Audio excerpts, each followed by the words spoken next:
Di bagian sebelumnya, Lindong berpartisipasi dalam sebuah pertandingan yang disebut pertarungan menara. Dengan usaha yang keras, ia berhasil memenangkan pertandingan tersebut, mengalahkan rivalnya Zutong dari perguruan bela diri kota Tianhou. Di lantai tertinggi, ia banyak menyerap energi spiritual dan mempelajari sebuah teknik kuno yang membuat kekuatannya kembali mengalami peningkatan.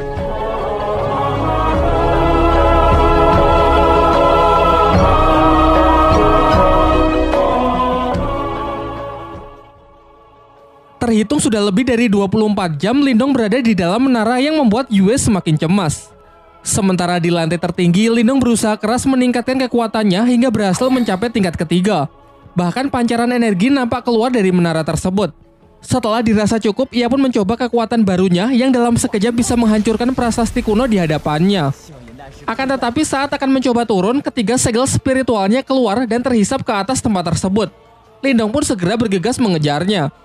Di luar menara, Yue semakin cemas karena keberadaan Lindong tiba-tiba menghilang dari menara. Bahkan kakek Yanda sendiri mengaku bahwa ia juga tak tahu persis kemana Lindong pergi.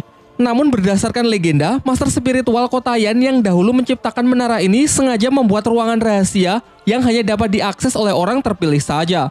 Jadi kemungkinan Lindonglah orang yang dimaksud. Sementara itu, Lindong telah tiba di sebuah dimensi dan masih mengikuti ketiga segel kehidupannya yang membawanya ke sebuah prasasti kuno. Ketika ia semakin kebingungan, tiba-tiba ia mendengar suara dari tangannya yang ternyata itu adalah Marta si rubah putih dengan tampilan yang sedikit berbeda dari sebelumnya setelah menghisap kekuatan mutiara dulu di kolam surgawi. Marta menjelaskan bahwa benda di hadapannya disebut segel spiritual leluhur, yaitu salah satu segel spiritual langit dan bumi yang dikatakan milik para dewa. Diceritakan jika seseorang memiliki segel ini, maka ia akan menjadi petarung terkuat di dunia. Setelah menyampaikan penjelasannya, ia menyuruh Lindong untuk mengambil kembali tiga segel spiritualnya. Namun segel itu seakan melakukan perlawanan dan malah tertarik ke dalam prasasti kuno tersebut. Sesaat setelahnya, tiba-tiba dimensi itu perlahan berubah menunjukkan proyeksi dataran benua yang memberitahukan lokasi dari segel spiritual leluhur lainnya. Marta lalu memperingatkan Lindong agar informasi mengenai lokasi segel-segel itu jangan sampai diketahui oleh orang lain jika Lindong tak ingin bernasib sama dengannya.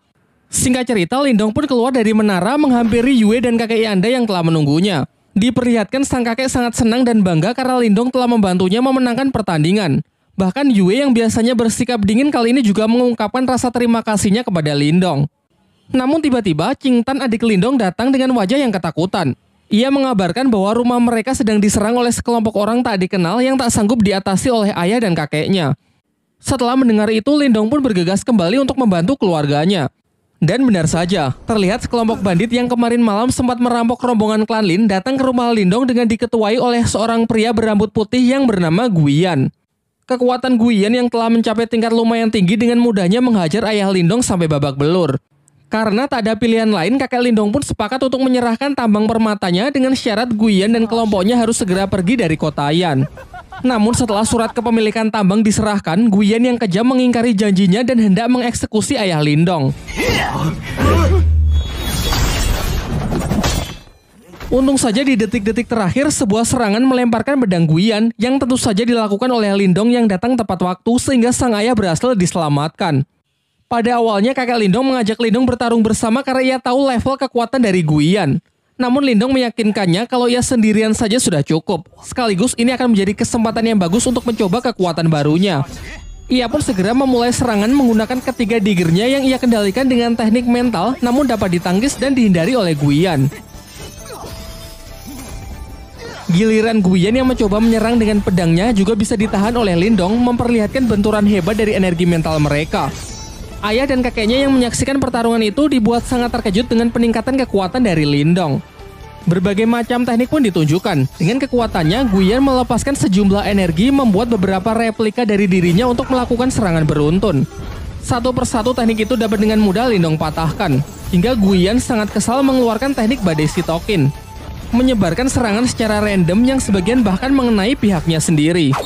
Sementara Lindong juga tak menahan diri lagi dengan melepaskan teknik laser cahaya, versi lain dari gerbang ajaib yang memiliki daya hancur jauh lebih kuat. Dan benar saja, tak hanya dapat memblokir serangan dari Guiyan, teknik ini juga mampu menghancur leburkan lawannya hingga tak bersisa. Menyaksikan bosnya terbunuh tepat di hadapannya, para bandit lain pun segera pergi karena tak ingin bernasib sama. Setelah pertarungan usai, sampailah kakek Yanda dan Yue serta Qingtan menyusul Lindong. kakek Yanda menjelaskan bahwa kekuatan Lindong kini telah mengalami peningkatan yang sangat besar. Oleh karena itu, mulai sekarang tak ada lagi yang berani mengusik klan Lin.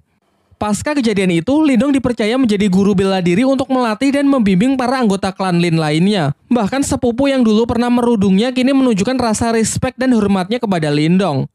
Di malam harinya ketika sedang berlatih, secara tak sengaja Lindong mendengar pembicaraan ayah dan kakeknya. Mereka tengah membahas mengenai klan utama yang akan segera datang berkunjung.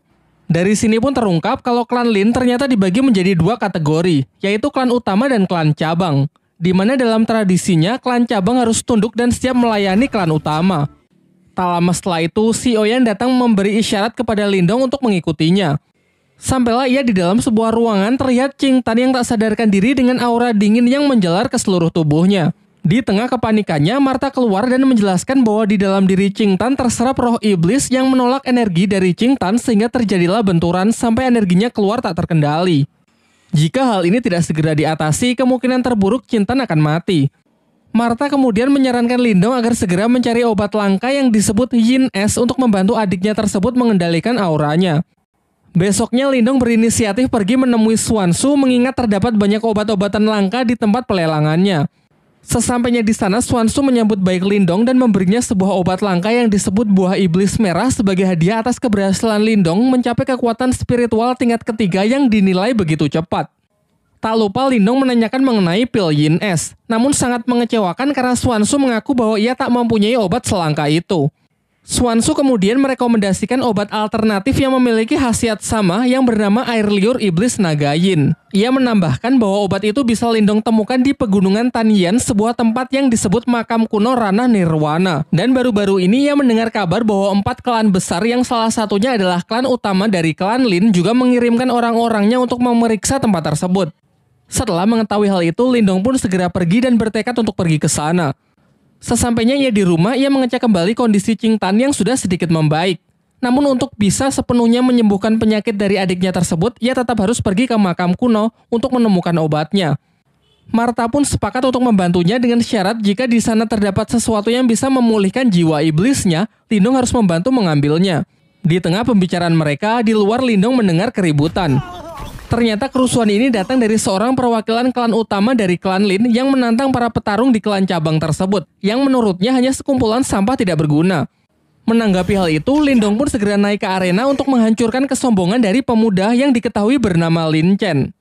Sementara itu, senior dari Lin Chen, seorang wanita bernama Lin Ker, tengah diajak berkeliling bersama kakek Lindong. Dalam pembicaraan mereka, kakek Lindong meminta agar Lin Ker mengikut sertakan Lindong untuk pergi ke makam kuno agar cucunya tersebut bisa lebih mengasah kemampuannya. Pada awalnya, Lin Ker ragu karena beranggapan kalau para petarung di klan cabang tak lebih kuat dari klan utama, sehingga dikhawatirkan hanya akan menghambat perjalanannya saja. Namun secara kebetulan ia melihat Lindong dan Lin Chen yang akan bertarung, sehingga hasil pertarungan mereka akan ia jadikan sebagai bahan pertimbangan. Kembali ke arena, dengan penuh percaya diri, Lin Chen pun menantang Lindong bermaksud menunjukkan kekuatan dari klan Lin yang sesungguhnya. Di awal pertarungan, Lindong berusaha menjaga jarak untuk menganalisis gaya bertarung serta level dari lawannya terlebih dahulu. Setelah mengetahui lawannya tipe petarung jarak dekat, ia menyerangnya menggunakan pedang yang ia kendalikan menggunakan kekuatan mental dan berhasil menjatuhkan Lin Chen keluar arena.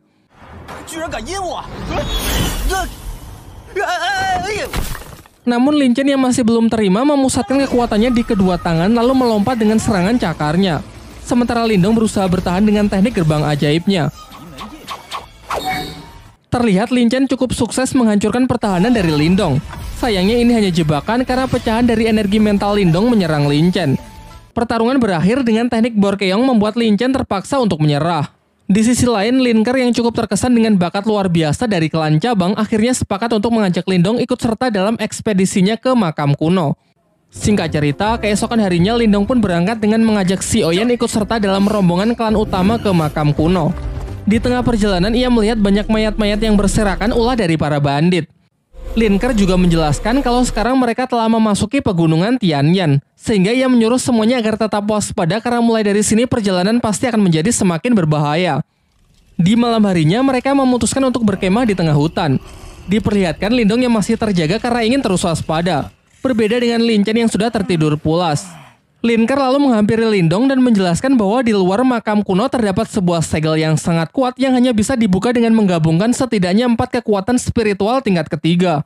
Ia menambahkan bahwa kita saja masih belum cukup, sehingga dibutuhkan seseorang dari klannya yang akan segera menyusul yang bernama Lin Langtian. Seketika ekspresi Lindong pun langsung berubah karena Lin Langtian adalah orang yang dulu pernah mengalahkan ayahnya. Di tengah obrolannya mereka merasakan kalau ada orang yang sedang mengawasi mereka. Dan benar saja, di balik pepohonan yang gelap muncul sekelompok bandit yang mereka bicarakan di perjalanan tadi siang. Bandit-bandit itu telah mengepung mereka yang diketahui oleh seorang pria bernama Song Dao. Tanpa membuang waktu, Lin Ke pun segera bertindak dengan santainya menghabisi satu persatu dari bandit tersebut. Sementara Lindong dengan berani menantang si ketua bandit untuk bertarung 1 lawan 1.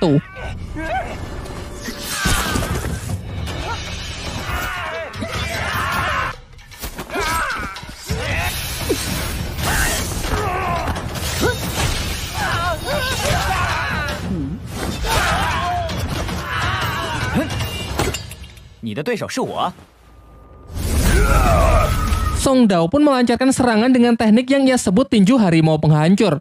Sedangkan Lindong segera merapalkan tekniknya yaitu gerbang ajaib level keempat.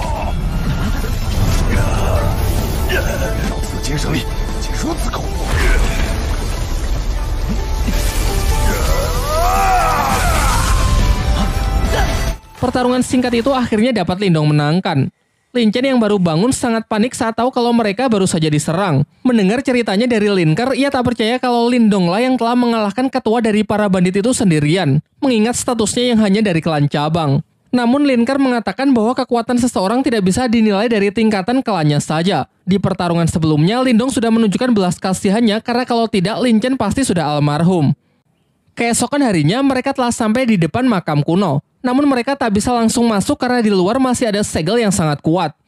Lin Ke lalu mengajak mereka ke kamp perkumpulan para perwakilan dari berbagai klan besar yang berpartisipasi dan ikut bersaing dalam rangka mencari harta karun di makam kuno.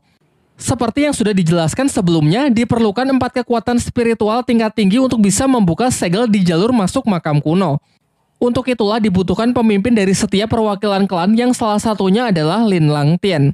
Dan setelah menunggu cukup lama, akhirnya tibalah Lin Langtian dengan menunggangi burung phoenix-nya.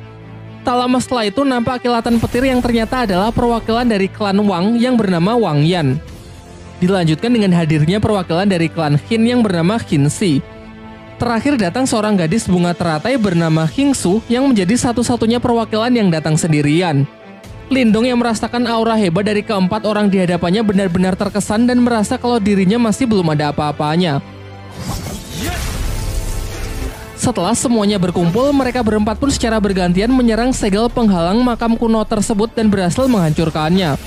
Sesaat setelah jalan menuju makam kuno terbuka, tanpa membuang-buang waktu, mereka pun segera bergegas masuk untuk berlomba-lomba menemukan harta karun di sana. Lanjut ke bagian 7.